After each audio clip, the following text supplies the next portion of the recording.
L'astrologie de demain sera l'astrologie des âges planétaires.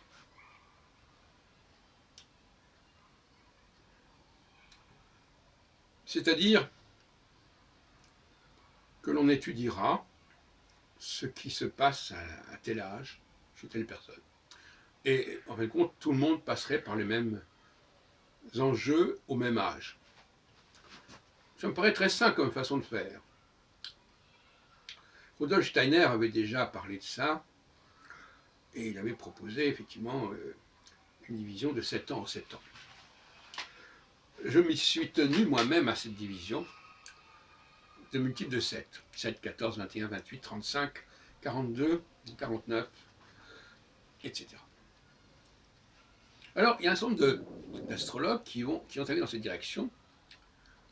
Le dernier que je ne connaissais pas, c'est François Bartholomeuf, mais il y a également Patrice Guinard, Martine Barbeau, et également Richard Pellard. Tous ces chercheurs sont concernés par la problématique des âges planétaires. On pourrait faire un colloque sur tous ceux qui travaillent sur les âges planétaires. Les âges planétaires ont l'avantage, en effet, de se prêter à la statistique, au sens où, au même âge, les gens passent par les mêmes enjeux. C'est quand même beaucoup plus intéressant qu'une astrologie où chacun passerait par des stades différents à des âges différents. André Barbeau ne semble guère s'être intéressé aux âges planétaires. Il s'est beaucoup plus intéressé à ce qu'il appelait les cycles planétaires. C'est pas du tout la même chose. Et cette théorie des âges planétaires est d'une très grande simplicité, en fait. Le problème, c'est qu'il y en a beaucoup qui s'évertuent à compliquer le système. Tous ceux que j'ai cités sont concernés par cette critique. Parce que, même si le cycle de 7 ans est souvent considéré comme important, et qu'il réfère à Saturne, et je répète que moi-même, je suis un grand partisan de l'astrologie saturnienne. J'ai d'ailleurs publié, il y a 25 ans, un petit ouvrage qui s'appelait L'astrologie selon Saturne. Mais tous ces chercheurs que j'ai cités tombent dans le même écueil, à savoir qu'ils vont combiner toutes les planètes du système solaire. Alors, vous savez, le mieux est l'ennemi du bien, alors qu'ils ont quelque chose de relativement simple. Il faut qu'ils combinent le demi-cycle d'Uranus, le demi-cycle de ceci, le quart de... Et donc finalement, cette belle construction se voit infiniment compliquée. Mais pas tant que ça, puisque les retours des planètes se placent toujours au même âge pour tout le monde.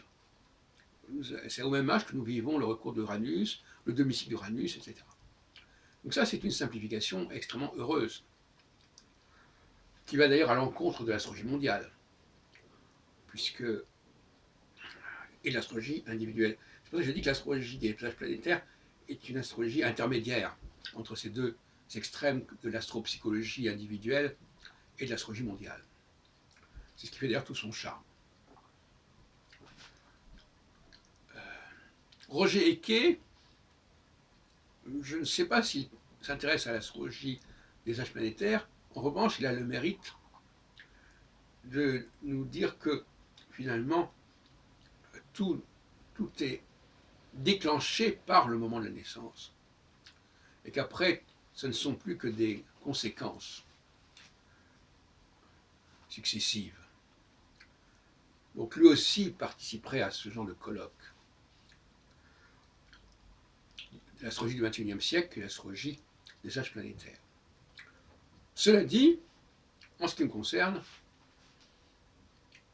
je défends une position plus spéciale et plus simple surtout. D'abord, je n'accepte pas l'idée que les âges planétaires, moi j'appelle ça l'échelle des âges, que l'échelle des âges corresponde à une évolution psychologique, même si je reconnais que la jeunesse est marquée par le processus de déduction et la vieillesse par le processus d'induction, c'est-à-dire que la jeunesse est marquée par des généralités qui sont acquises par la langue, par un nombre de textes qu'on a pu lire, alors que par la suite, au vu de l'expérience personnelle qu'on a vécue, on introduit de l'induction, c'est-à-dire on introduit des faits observés et observables, et pas seulement des théories générales. Donc, il y a là un champ extrêmement fécond et fructueux à explorer. Je n'ai pas la peine que je développe davantage, puisque j'ai écrit, j'ai publié beaucoup de choses sur l'échelle des âges, telle que je la voyais.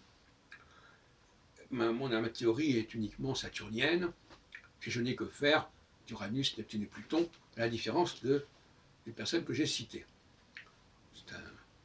C'est le moindre défaut de leur position.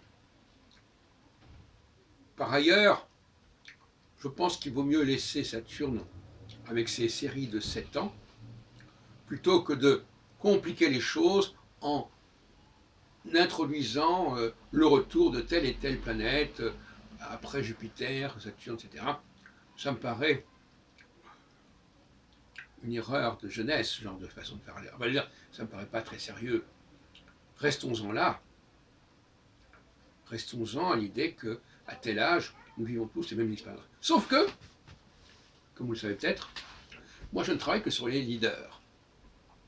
Et par conséquent, ce qui m'intéresse, c'est l'évolution du leadership, l'évolution de l'ascendant, du charisme.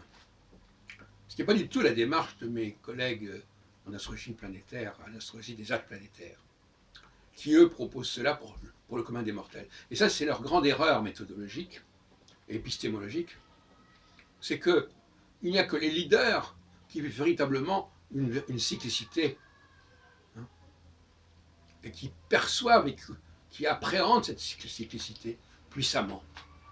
Le commun des mortels n'a pas cette expérience-là. Et pour moi, l'astrologie des âges planétaires est réservée aux leaders,